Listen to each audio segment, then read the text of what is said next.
Coming up, with our oceans hotter than ever, we report from Florida's dying reefs and Ian Wright on his hopes for women's football. In a summer where climate records are tumbling, now our oceans are hotter than ever.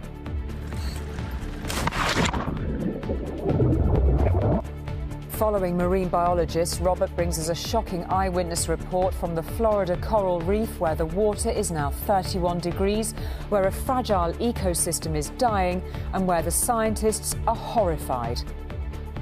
It's pretty heartbreaking, and if this doesn't make people open their eyes and do something, I don't know what will. As the seas soak up the heat from climate change, it has implications for every community on Earth, and it's the timing of the temperature rise which is worrying scientists the most. Also on News at 10 tonight. The view from a Ukrainian sea drone attacking a Russian warship in port. How pylons are the latest front in the dash for green energy. Libby hears from an angry landowner in Essex. A knockout blow for the Commonwealth Games, first Australia for 2026. Now Alberta, Canada says it won't host them in 2030. And Lauren James, watch out, the whirlwind young player with the proudest granddad in football. I'm very fortunate my granddaughter plays, my daughter's started playing now. And, you know, that's what it's about. Football, it's for everyone.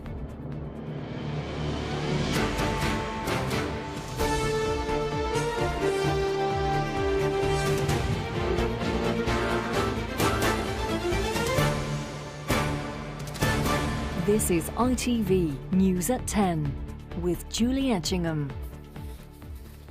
Good evening. The extreme events fueled by climate change are now practically impossible to ignore, from scorching wildfires to floodwaters sweeping all before them. What is happening beneath the waves of our oceans may not hit the headlines as often, but is perhaps even more alarming, not least as today we learned our seas are hotter than ever. Average global surface temperatures hit 20.96 Celsius this week and may well not peak until next March. Melting glaciers and rising sea levels just some of the potentially devastating consequences. And in a timely and disturbing report, Robert has been to the waters of Florida, where temperatures are now akin to a warm bath. That might sound comfortable, but in reality it is deadly for the vital coral reef and the sea life it supports. Marine biologists there are in despair and want the world to listen. This is a trip into the Western Atlantic and into the world of ocean science. And yet the mood is not one of excitement, but of alarm, even of dread.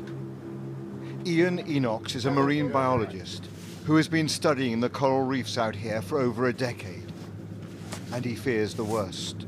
I'm worried about widespread death.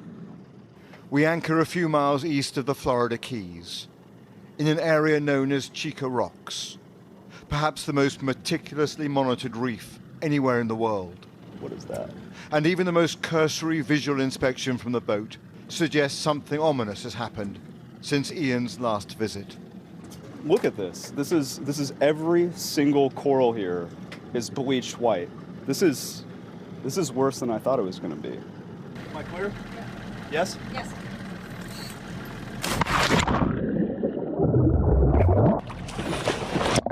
We follow them into these shallow waters and glimpse for ourselves an unfolding ecological tragedy.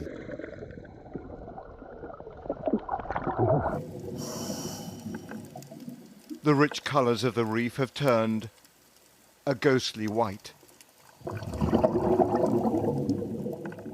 The bleaching of coral results from a loss of nutrients that can prove disastrous for this vital and fragile ecosystem. It is caused by a rapid rise in ocean temperatures. Below us, Ian and his colleague are measuring and surveying a reef they know well, but can barely recognise.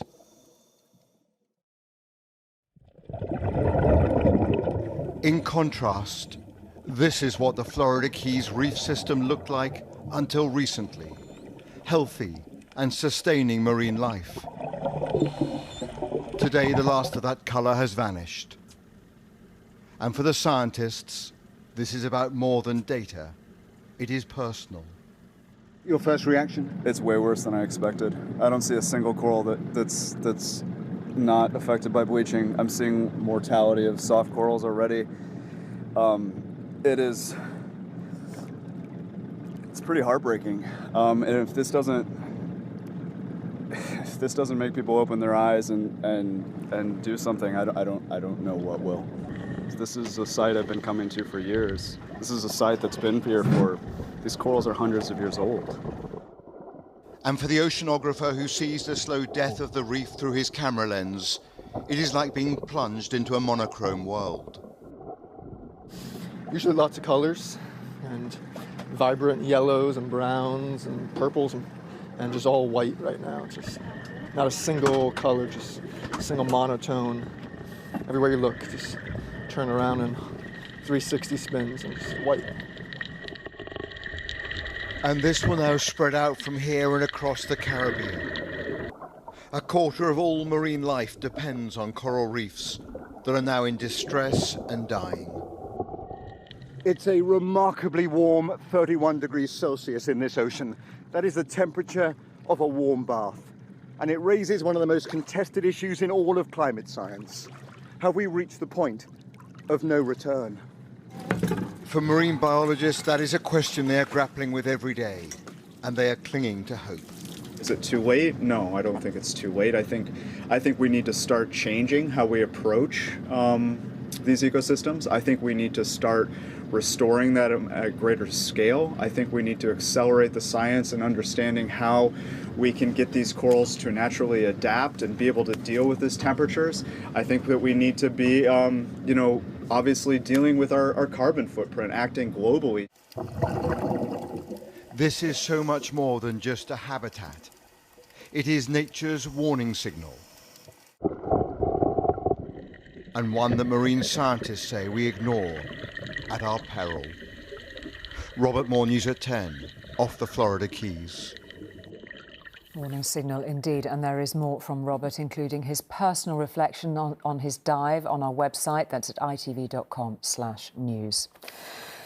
Well, as politicians the world over come under pressure to tackle climate change, there was despair in some quarters at the UK government's decision this week to grant more than 100 new oil and gas licences in the North Sea. It was what motivated Greenpeace activists to scale Rishi Sunak's Yorkshire home yesterday.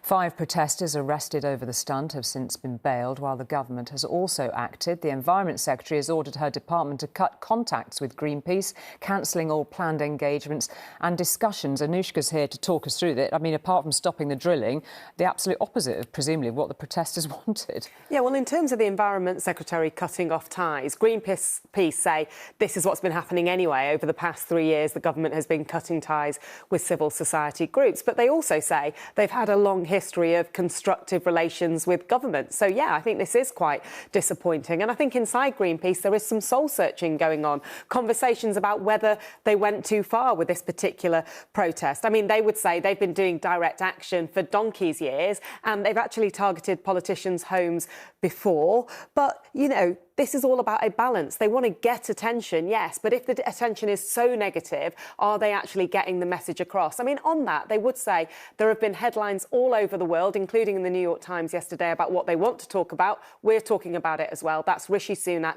going ahead with those licensing and, in terms of what they think, moving in a bit of an anti-green position. And we should just touch on the fact that something else we've seen emerge pretty clearly in these last few weeks, when people have been wondering about what's been happening to the government's energy bill.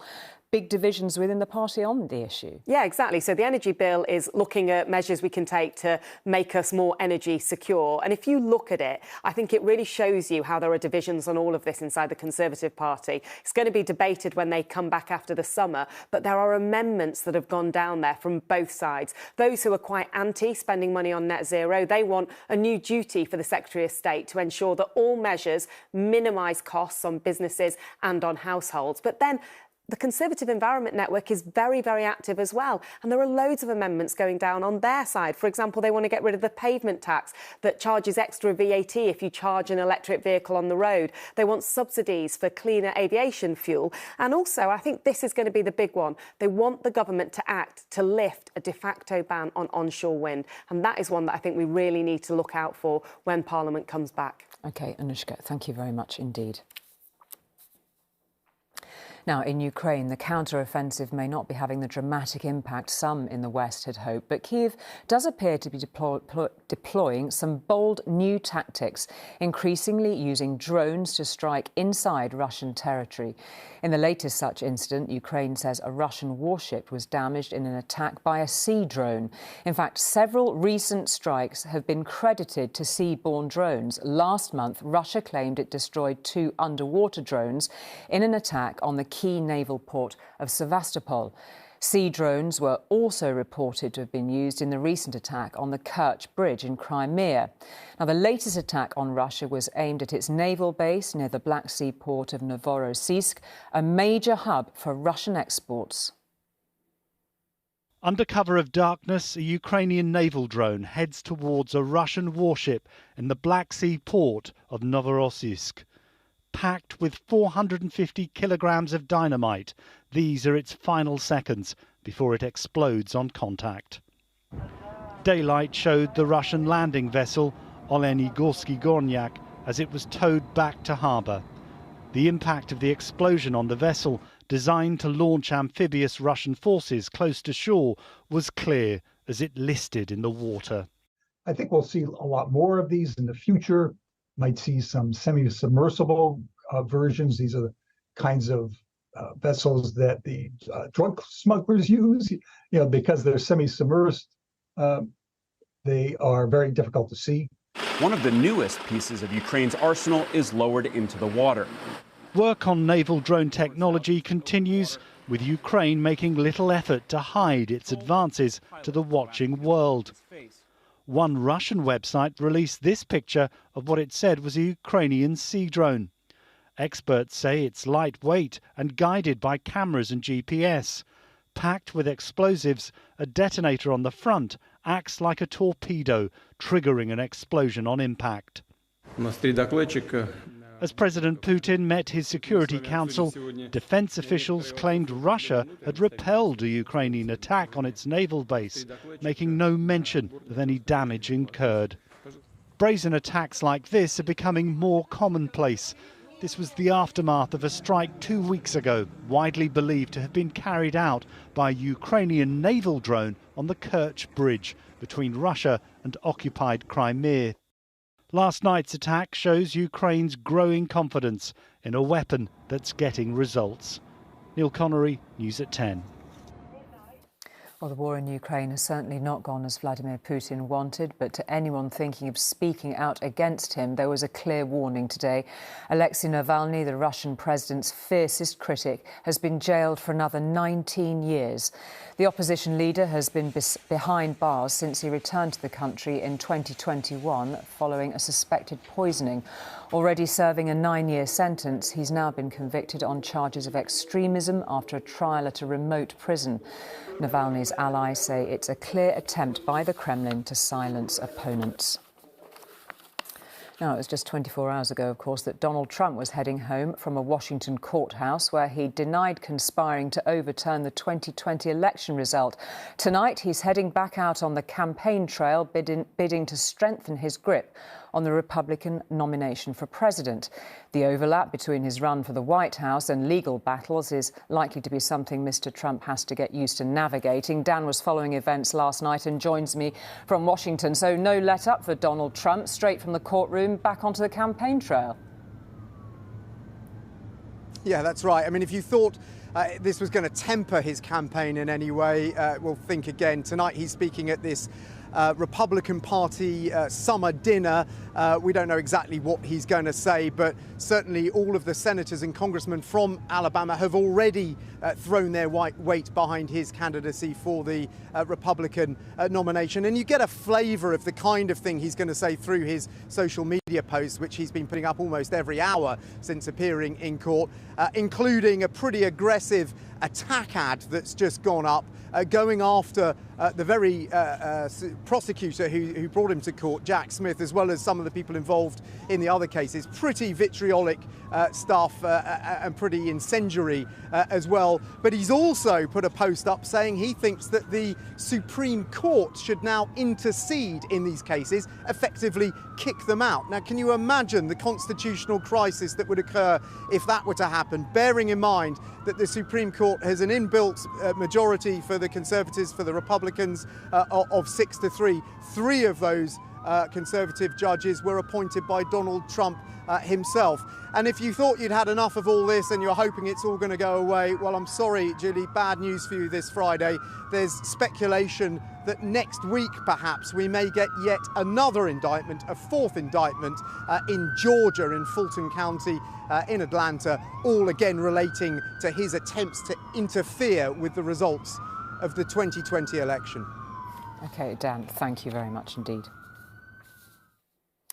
Back here, and with millions of people watching her TikTok videos, fashion influencer Mahek Buhari achieved the kind of social media fame many crave. Her mother, Ansreen, even appeared in some of her videos.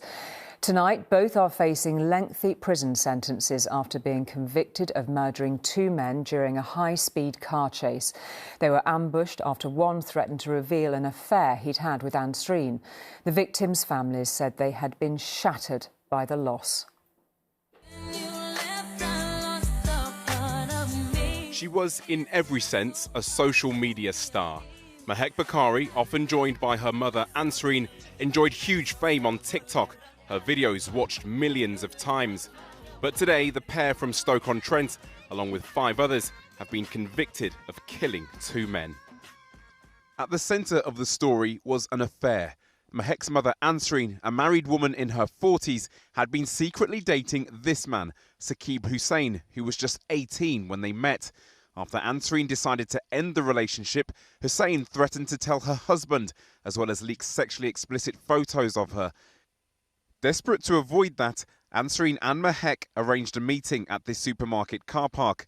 Hussain, driven by his friend, arrived in a silver Skoda, expecting to find one car, but after spotting another, decided to leave. He was quickly followed by both cars. After around 10 minutes, all 3 cars arrived on the A46 in Leicestershire. And it was here Hussain made a desperate call to police, telling them that men in balaclavas were trying to ram him off the road.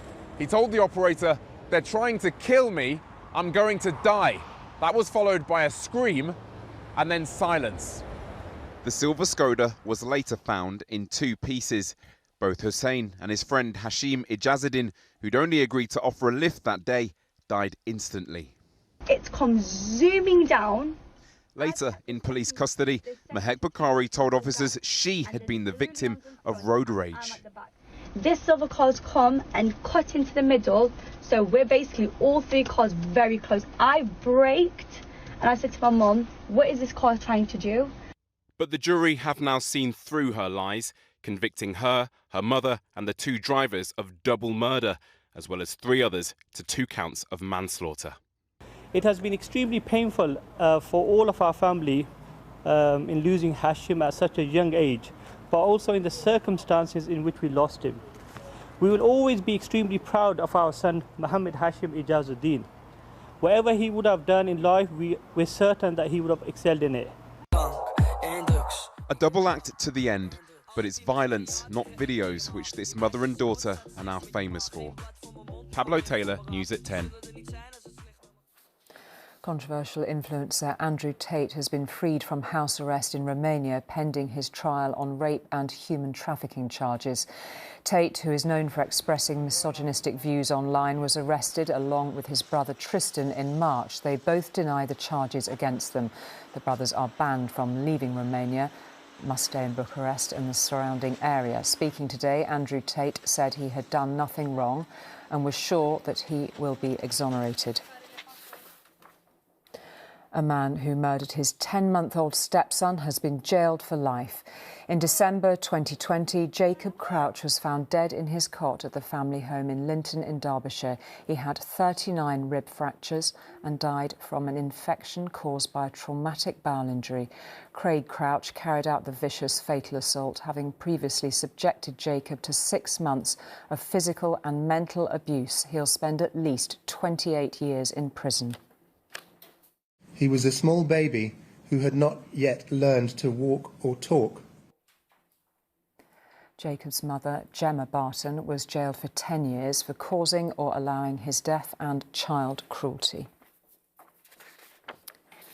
Now, as we were hearing a little earlier, the clock is ticking if the government wants to achieve its green energy ambitions. Key to doing so will be building more infrastructure, and fast. The government wants to halve the time it takes to build pylons, thereby better connecting the country with renewable energy sources. Much like wind turbines, though, the structures can prove unpopular and face stiff opposition. To counter that, it's been suggested people be paid to have pylons built near their homes. John Stacey is an unlikely rebel, but the Essex farmer is now leading a rural revolt against plans to build a new power line that will run the length of East Anglia, including through his wheat fields. There'll be a pylon to my right here, right in the middle of the field. There'll be one 300 metres behind me, and there'll be two further 300 metres apart, further towards the main road. So to effectively divide your farm in half? Yes, correct. But the government's energy advisor says we need more of these and we need them more quickly. Otherwise, he says, Britain's green energy revolution may stall. There's real danger that the grid will fall behind. That will cost us the chance to enjoy secure, clean, domestic, affordable energy from those renewables and nuclear in our homes and businesses. A five-fold expansion in offshore wind is underway, but to carry that, more power lines are urgently needed. Overhead lines are expensive, but it's estimated underground cables would cost 10 times more. Delay is not an option, with demand for electricity set to increase by 50% over 12 years, as more households turn to electric cars and heat pumps. One new idea is to offer cash lump sums to communities affected, in the hope it'll make pylons more palatable. But this MP thinks it'll make little difference. I'm not convinced that many people in this part of the world will be persuaded that a small amount of financial compensation will be sufficient to encourage them to lose their countryside views and indeed to see that the rural nature of many parts of East Anglia will be changed. What would you say, though, to people who really insisting that we need to move to renewables, we need this sort of energy, and you're just blocking it, you're just acting like NIMBYs? Well, in terms of the grid, yes, it can be upgraded, but please be fair and please pay the appropriate compensation to the appropriate people. He and others are yet to be convinced there aren't better ways to update the grid, putting cables underground or around the coast. Libby Vina, News at 10, Essex. Extreme heat in South Korea has forced more than 4,000 British scouts to be moved out of the site of an international event. A heat wave has seen temperatures hit 35 Celsius and more than 100 people have fallen ill at the World Scout Jamboree campsite. More than 40,000 young people are attending, but the UK Scout Association, which is the largest contingent there, said it is moving its group to hotels in the capital, Seoul. Now, the competition to host international sporting events is usually pretty fierce. Not so, it would seem, when it comes to the Commonwealth Games right now. First, the Australian state of Victoria pulled out of welcoming athletes in 2026. Now, the Canadian province of Alberta has dropped its 2030 bid, the only one in the running. Both cited sky-high costs. And while other candidates may emerge, many are now openly questioning the future of an event which has only been staged outside the UK and Australia once this century. We welcome you to the Commonwealth Youth Games Trinbago 2023. The joy of this year's Commonwealth Youth Games, underway tonight in Trinidad and Tobago, may be dampened by the news Alberta in Canada is pulling out of its bid to host the senior edition in 2030. Raising the possibility that by the time these young athletes progress, there may be no event for them to compete in.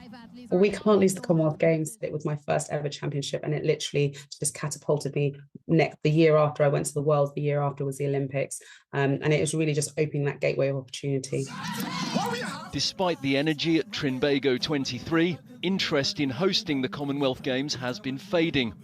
In 2017, Durban lost its right to host the 2022 Games. Birmingham stepped in amid an apparent lack of interest. Last month, Victoria in Australia withdrew a bid for the 2026 Games, and now Alberta has decided not to bid for 2030. The province said a predicted cost of £1.5 billion was too high for them to bear, and many Canadians applauded. It's a terrible economic deal.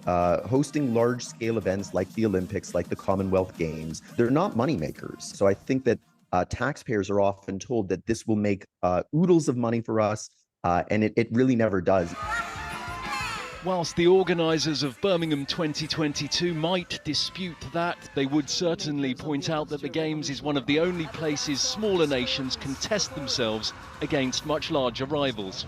We had 34 athletes in Birmingham for a population of nearly 85,000 is unbelievable, really. So to give those 34 athletes an opportunity like that, there aren't really any words for it. Alberta hosted in 1978. That seems a long time ago. Birmingham basks still in the success of last summer, but there are fears now their Games may turn out to be the last. Callum Watkinson, News at 10. And finally, one competition certainly on the up is the Women's Football World Cup. Of course, the scale of the spectacle in Australia and New Zealand is one sign of how far the game has come. Another is the 100,000 more girls in England playing football compared to 5 years ago.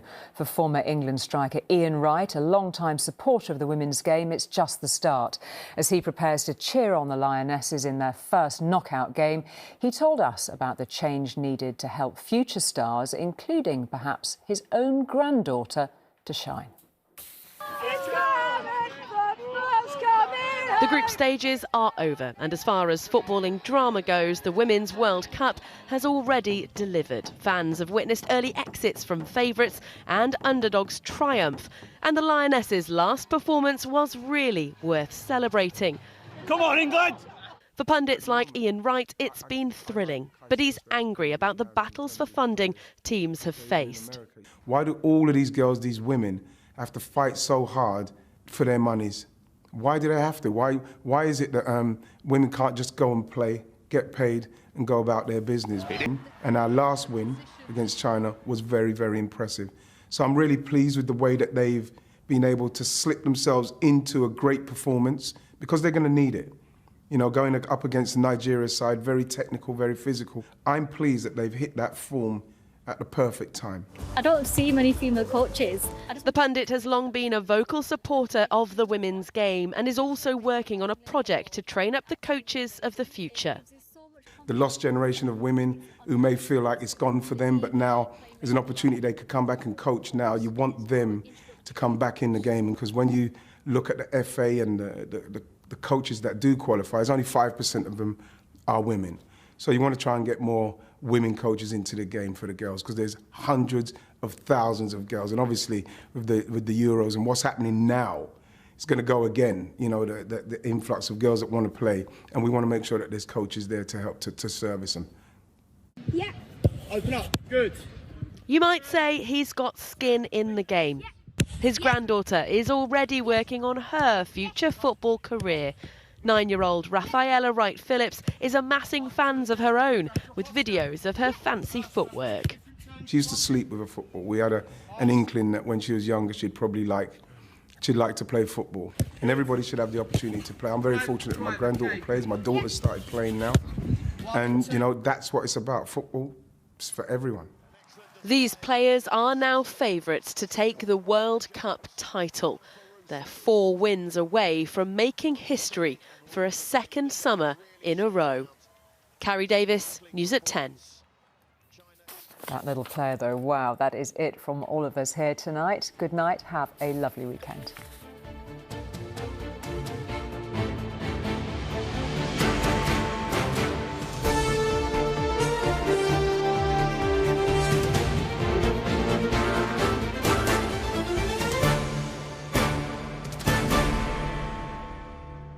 Everywhere will be lovely and warm today. You might even be tempted to go for a dip.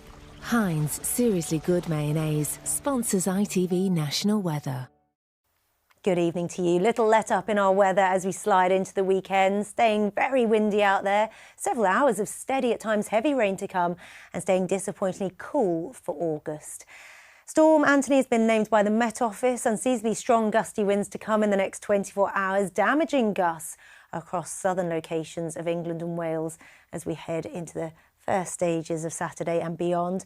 The first signs of those winds whipping up across those western coastlines into the small hours, pouring rain to come across the west, and all of this windy, wet weather transferring its way from west to east as we head through tomorrow. Pouring rain for several hours, and to accompany that rainfall, unseasonably windy, damaging gusts of wind around 60 to 65 miles an hour around the coast. Gale force winds here for a time, and very unusual given the time of year. Across parts of Scotland, Northern England and Northern Ireland, not quite so windy, a little calmer, but for all of us, staying cool for August.